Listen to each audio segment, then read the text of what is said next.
Yo, what up, Street Talks? Eric Kim. All right, the thought: how to become a street photographer, what does it mean to become a street photographer, etc.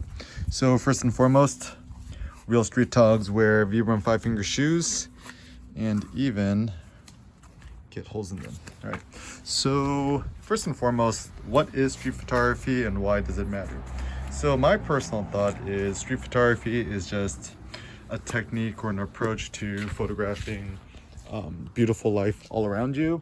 And the beauty of street photography is that it is essentially limitless, which means you could shoot street photography however you want or you don't want, and there is no way to do it properly.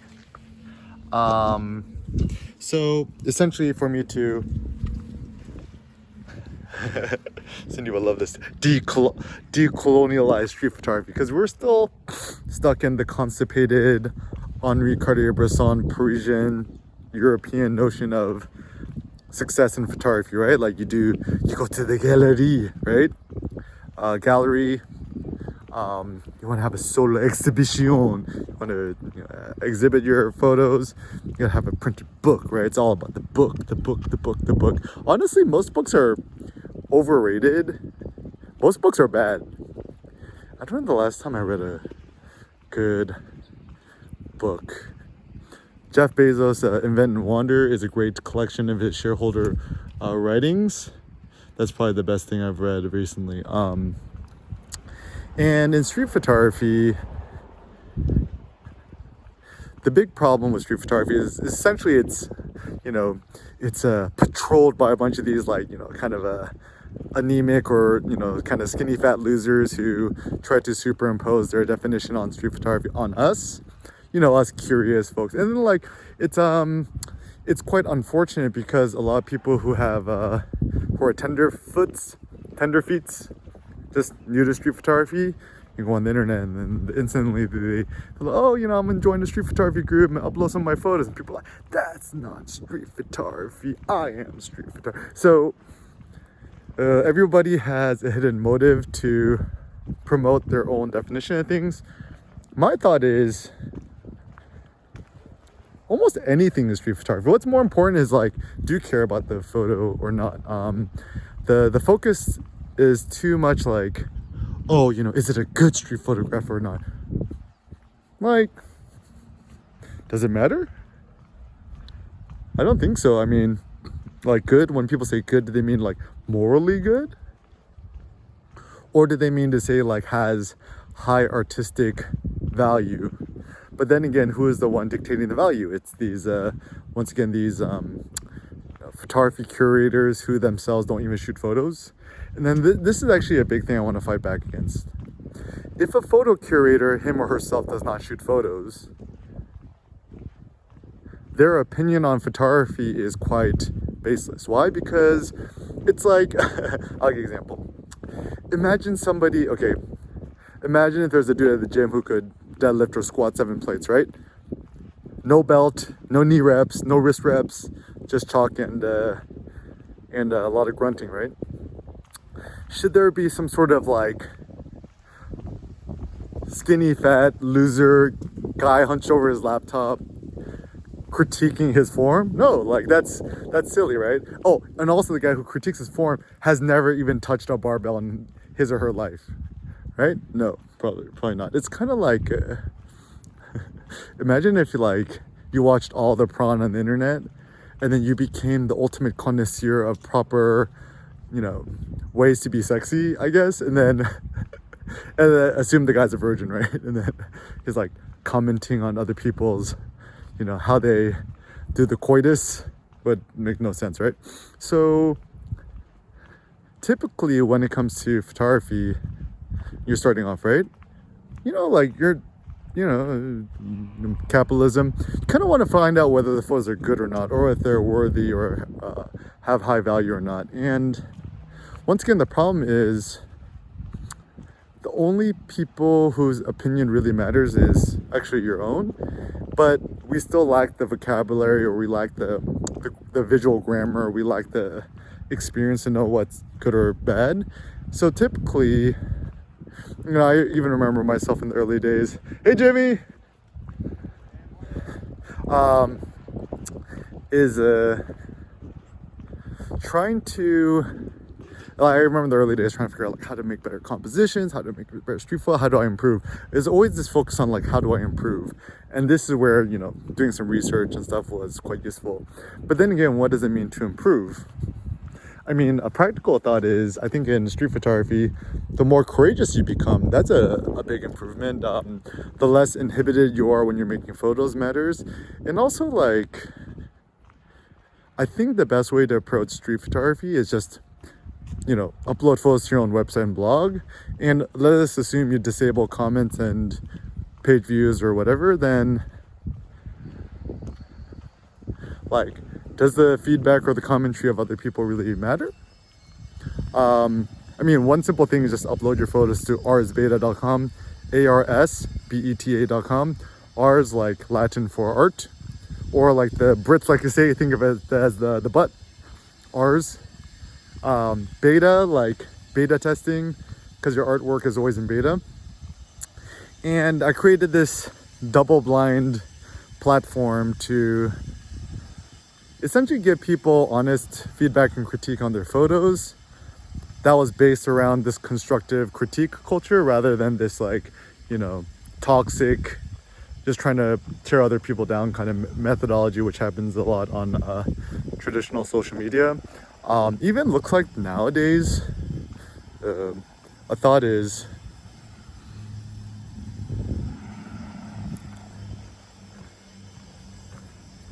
looks like Facebook might be on the way out. Like, currently they laid off a ton of people because advertising dollars are down, and Facebook, 99% of its profits come from advertising. And I think also Facebook is overextending itself by spending too much money on Oculus and virtual reality, the whole metaverse, whatever. I mean, Mark, if you're watching this, it ain't too late, bro.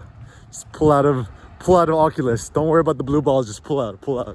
Don't keep doing the sunk cost fallacy, because I don't think that the metaverse or virtual reality is the future. It's probably a good strategy from Facebook, if they were really smart, is they would work harder on merging Facebook and Instagram, call it like Facegram or something like that, and just make it one mega platform to share and stuff like that. And also the best way to make money is create some sort of like premium or paid or Zen, Facebook Zen, Facegram Zen, where you could turn off ads, turn off suggested followers, turn off likes, comments, etc. You know, charge people what people willing to spend in these Facebook, like $4.99 a month. I think people are willing to do that, and then so shift money away from the advertising into just like a paid membership. I think it's a good idea. And give people a way to upload photos, share and host them, full resolution, easily to download, share. Make it kind of like a mini Flickr. Flickr was a really good platform for that, but now no one uses it because, you know,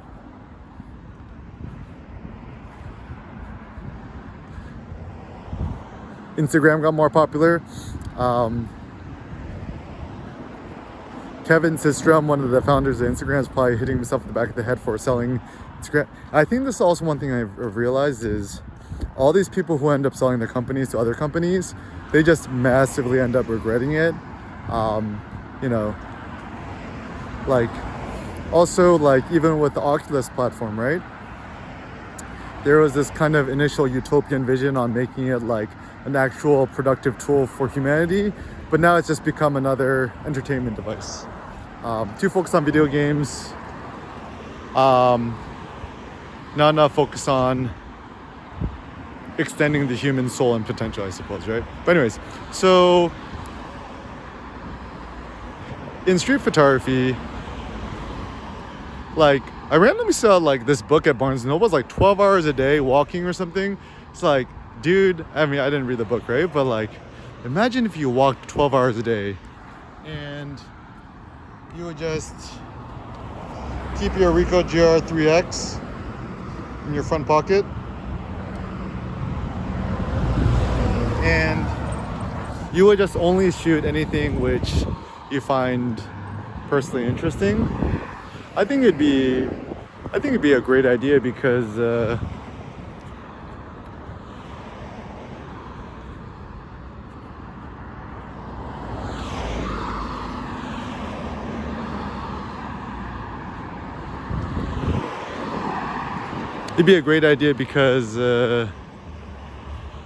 you can photograph anything. Like even if you're in the boring suburbs, there's still like a quadrillion things to photograph, and then it becomes photographing for the sake that you just enjoy making photos, not so much like I'm gonna shoot this photo in order to get a bunch of likes or followers or whatever, right?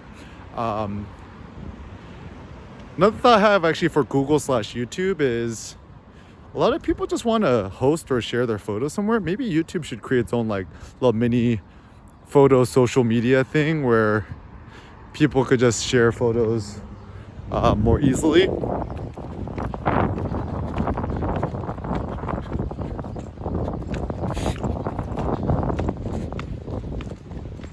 Parkour. Okay, so yeah, I think in street photography, it's I've been in the game for over a decade, and I've seen so many people come and go, and why I think it is that they've lost the childlike curiosity or passion they had for it from the beginning, and they chased too much instead like notions of like, I don't know, success or legitimacy, whatever. And then you just kind of realize that sooner or later, legitimacy is only the head nod or the saying of, once again, a human being that you probably don't even care for. Like whenever you meet art curators or photo curators or publishers, don't think about the prestige of their press. Just look at them as a human being. I'm like, do I want to look like this person? Like, I'm like, at this point, the only people I respect and admire is people who could deadlift, squat, or rack pull more than me. Otherwise, everyone else is kind of uninteresting. Even actually at the gym, whenever I see dudes use like the powerlifting belt, the knee reps, they instantly become uninteresting to me. Like why have I never seen nobody who deadlifts more than 4 plates or 5 plates who doesn't use a weightlifting belt, right? I think ultimately like wrist reps are fine if you want to do, standard, sumo deadlifts or conventional deadlift with a neutral hand position. I think that's fine. But whenever people do squats with the knee sleeves, I'm like, bro, why are you doing that? We're doing squats with the belt. It's like, why are you doing that? It's kind of a lack of whatever. Or dudes who spend too much time recording themselves with a little tripod when they're doing their lifts, spend way too much time on their phone like reviewing. Like to me, that it kind of signals insecurity that they're only doing it for somebody else, not doing it for themselves. A pro tip is, if you really want to record yourself at the gym like I do, just have a GoPro, have the Hero 10 in your front pocket, and just record 1080p 24 fps, and just stick into a corner, shoot ultra wide mode, and just record yourself this way. And then when you go home, review your thing.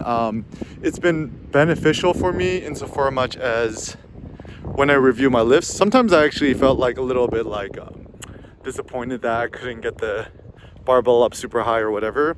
But actually, after watching and reviewing the video, I've kind of realized, oh, actually I did get it up way higher than expected. So that's good. And anyways, yeah, with street photography, yeah, just do anything. I mean, just photograph stuff on the ground, tire skid marks. If you live in the burbs, turn that into your photo project where you're trying to make interesting photos out of boring things. And also, as a practical tip, just think to yourself, can I keep shooting street photography until I die at age 120?